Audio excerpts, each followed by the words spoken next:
Switch ng three-way. Off natin. So, isa naman. On natin. Off natin. Tapos try muna natin ditong on sa isang switch. Off natin sa kabila. Try natin on natin dito. Off natin sa kabila. Yun. Oh my God! Good day guys. On this basic wiring installation, mag-wiring tayo ng three-way switch with one bulb. Ito is exposed type na bulb. Hindi to surface. Hindi to baon kasi exposed lang, may bracket. Mag-install tayo ng three-way switch. Basic lang ito. Follow pa rin tayo sa rules ng Philippine Electrical Code. The tools that we need is basic lang. Meron tayong combination plier, twist lamp, electrical tape at saka tester and bracket. Follow pa rin tayo sa rules. Ito Muna natin gawin guys is yung red wire natin stands for live o hot wire o line 1 natin. Lagay natin dyan sa line 1 ng breaker. Yan yung live natin.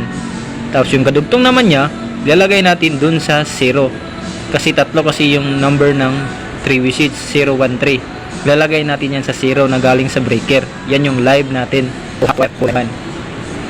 Yan, idiin lang natin gamit ng combination plier. After nyan, doon naman tayo. Ang kasunod naman guys is yung traveler. Yung traveler natin is yung number niya is 1 at saka 3. Yung unang pinasok ko is 1. Yan. Sa isang 3-way switch yan. Diyan ko pinasok. Yung kadugtong naman niya is ilalagay natin doon sa number 1 din ng isang 3-way switch. Yan, idiin lang natin. Gamitan natin ng combination plier. At tapos naman, yung red wire na yan is stand for number 3. Yan. Ipapasok ko yan sa isang switch ng isang 3-way switch. Tapos, ang kadugtong naman niya, ipapasok ko na rin sa isang 3-way switch na yung number is 3. Yan, kasi 013. Yan. Katapos naman, doon naman tayo sa neutral. Yung neutral natin is yung black wire. Yung black wire stands for neutral o line 2. Yan. Yung kadugtong naman niya, ilalagay natin doon sa pin light. Yung pin light is may tagging yan. Yung brown is live, tapos yung blue, neutral. Tapos doon natin ilalagay yung galing sa breaker na neutral. Yan. Doon naman tayo sa return. Yung return, isang mo tayo dun sa number 0 ng isang 3-way switch. Yan, ipasin natin dyan. Itamin natin dyan sa terminal block. Tapos, yung kadugtong naman niya, ilalagay natin sa 0. Yan.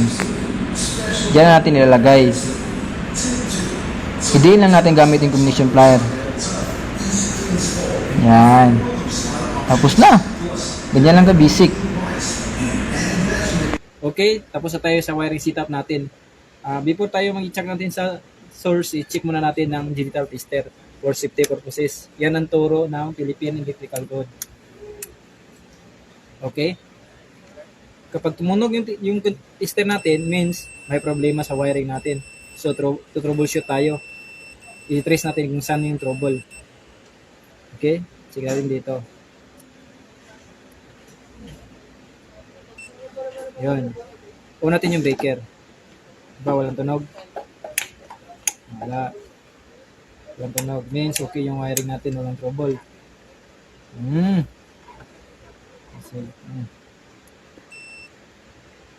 Clean na lang? Okay. Okay, walang tunog natin sa continuity. Lipat natin sa resistance. Pag mayroong value yung resistance natin, means okay yung wiring natin. Check natin. Off yun. Off yun. Tapos on. Okay, may resistance. Off natin isang switch. On natin dito sa isang switch. Ang 3-way. Yun, may value yung resistance natin. Off natin. Off natin dito sa kabila. Okay yung wiring natin. Okay, sige. Tap natin sa source.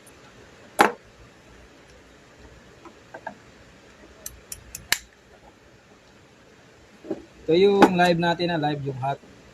Yun, may tagging na kasi ito yung live namin dito. Line to neutral kasi yung source namin. Off yung breaker muna. Naka-off yung breaker.